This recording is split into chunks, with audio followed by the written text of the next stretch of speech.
Tomorrow is the opening of the sports thriller Concussion. It's a movie based on real-life researches that reveals severe declining brain changes in professional football players. Local 10's medical specialist Christy Kruger takes a look at how a local hospital here is teaming up with an NFL program to help retired players who may have suffered from these types of injuries.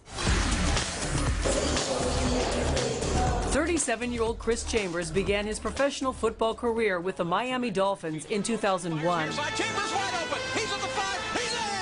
Through his 10-year career in the NFL, he never gave much thought to how repetitive hits during the game could affect his brain. So it's one of those things, out of sight, out of mind. That was until he suffered a concussion during his third year on the team. I've never been knocked out of a game. I woke up in the locker room, and it was a very eerie type of feeling.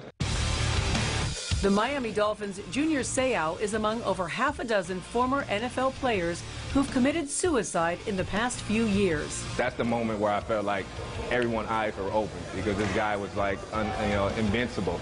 They talk about, easily over 1,000 times the head gets banged on a regular football game. Keep your head still. Neurologist Dr. Nestor Galvez heads up a program at the Cleveland Clinic, Florida called The Trust. Spread your fingers apart. Created by the NFL Players Association, this program offers physical and neurological evaluations to retired players. We do have a team of physicians, psychiatrists, psychologists, neuropsychologists for the testing, as well as a neurologist looking at the comprehensive assessment of the brain. I got an MRI on my brain, which is the first time I had an MRI on the brain, and once they told me I was healthy, it was a spark. It felt great just knowing that.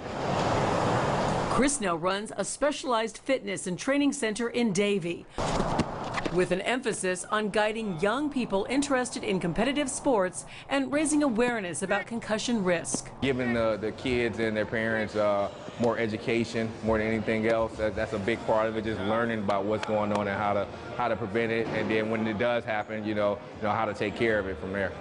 Now, studies are underway on devices that could measure blood flow to the brain to determine what damage an athlete may have suffered with that concussion and whether or not that person is now fit to return to the playing field. With your health news, I'm Christy Kruger, Local 10 News.